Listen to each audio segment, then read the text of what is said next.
হয়, মোৰ নাম ছাফিজুৰ ৰহমান। মই বৰ্তমান ধুবুৰী জিলা যুৱ কংগ্ৰেছৰ সভাপতি হিচাপে কাৰ্যনিৰ্বাহ কৰি আছোঁ। আৰু এইবুলি মই 10 নং বিলাসীপাৰা সমষ্টিৰ কংগ্ৰেছ দলৰ প্ৰাৰ্থিত্ব বিচাৰি আবেদনো কৰিছোঁ। ইতিমধ্যে আপোনালোকে গমো পাইছে। গতিকে মোৰ পৰিচয় এইখিনিয়ে। প্ৰাৰ্থিত্ব প্ৰত্যাশী হিচাপত 10 নং বিলাসীপাৰা সমষ্টিত কেনেধৰণৰ কাম কৰি গৈছে বা প্ৰচাৰ কেনেধৰণে চলিছে? আপোনালোকে ভালদৰে জানে যে আমি ছাত্ৰ জীৱনৰ পৰাই কংগ্ৰেছ দল কৰি আছোঁ। আৰু ছাত্ৰ জীৱনৰ পৰাই ৰাইজৰ হৈয়ে আমি মাত মাতি আছোঁ। এইবুলি প্ৰাৰ্থী হোৱাৰ কাৰণে যে আমি ৰাইজৰ ওচৰত যাওঁ সেইটো নহয়। একেবাৰে 2006 পৰা আমি ৰাজনীতিত ষ্টাৰ্ট কৰিছোঁ। তেতিয়াৰ পৰাই আমি ৰাইজৰ বিভিন্ন সমস্যা দুখে সুখে আমি যিকোনো ধৰণৰ চৰকাৰৰ দৃষ্টান্তমূলক নীতিৰ বিৰুদ্ধে চৰকাৰে কি কৰে নকৰে এইবিলাক ৰাইজৰ মাজত আগবঢ়াই নিয়াৰ কাৰণে আমি যিকোনো সময়তে ৰাইজৰ হৈ চৰকাৰৰ বিৰুদ্ধে আমি মাত মাতিয়ে আছোঁ। এইবুলিও আমি মাত মাতি থাকিম। আৰু প্ৰাৰ্থী হিচাপে মোৰ আৰু কৰণীয় অলপ বেছি হ'ব, কাৰণ ৰাইজৰ প্ৰাৰ্থী এতিয়া সমষ্টিবাসীৰ হৈ বেছিকৈ মাত মাতিব লাগিব, কাৰণ সমষ্টিখনত বিভিন্ন সমস্যাত জড়িত হৈ আছে। এই সমস্যাবিলাক ৰাইজৰ আগত উত্থাপন কৰিব লাগিব। সেইকাৰণে অলপ এতিয়া আকৌ বেছি কষ্ট কৰিবলগীয়া হৈছে। সেইকাৰণে প্ৰতিদিনে আমি যিকোনো এটা পঞ্চায়ত বুথত আমি কাম কৰি আছোঁ দলৰ সৈনিক হিচাপে। ৰাইজৰ কেনেধৰণে কৰে? ৰাইজতে বহুত ভালদৰে আমাক সঁহাৰি দি আছে।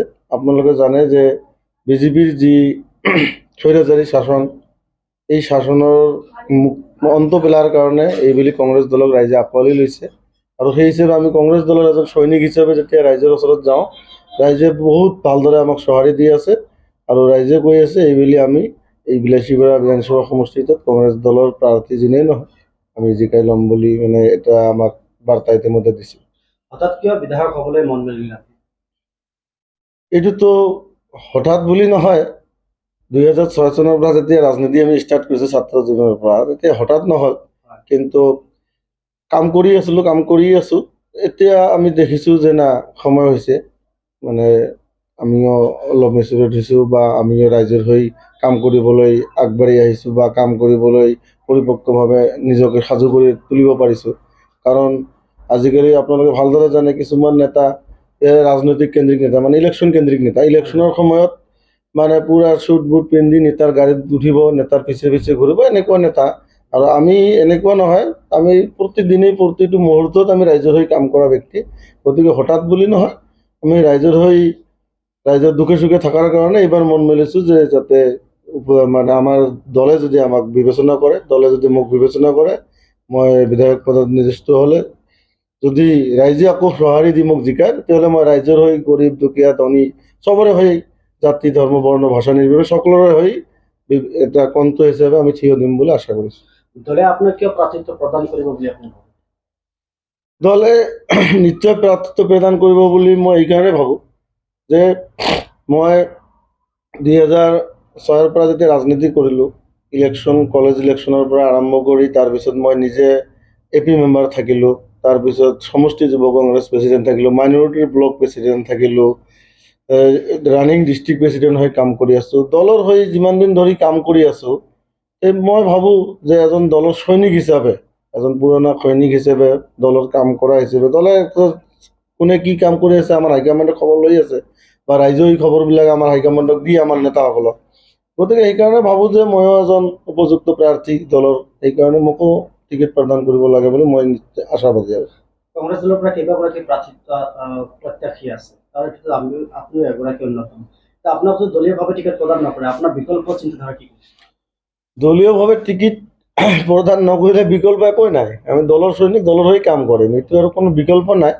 দলৰ হৈ আমি বহুত দিন ধৰি কাম কৰাৰ স্বাৰ্থত আৰু এটা নিজকে পৰিপূৰ্ণভাৱে ৰাজনীতিত মানে নিয়োগ কৰাৰ স্বাৰ্থত আমি টিকেট বিচাৰিছোঁ। দলে যদি বিবেচনা কৰে দিব, নিদিলেতো আমি দলৰ কাম কৰি থাকিম। মইতো ডিষ্ট্ৰিক্ট জিলা সভাপতি এজন, মই আৰু দল বিৰোধী কাম কৰিম নেকি? এইটো অসম্ভৱ কথা। আৰু এইবিলাক আমাৰ দ্বাৰাই নহয়।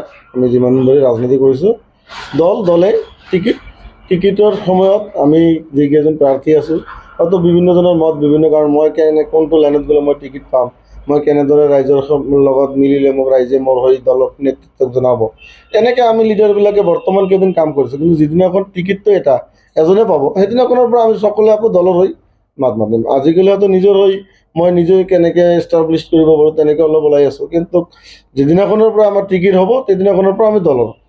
দলে যদি আপোনাৰ টিকেট প্ৰদান কৰে তেন্তে আপুনি বিলাসীপাৰা সমষ্টিটো উদ্ধাৰ কৰিব পাৰিব জানো?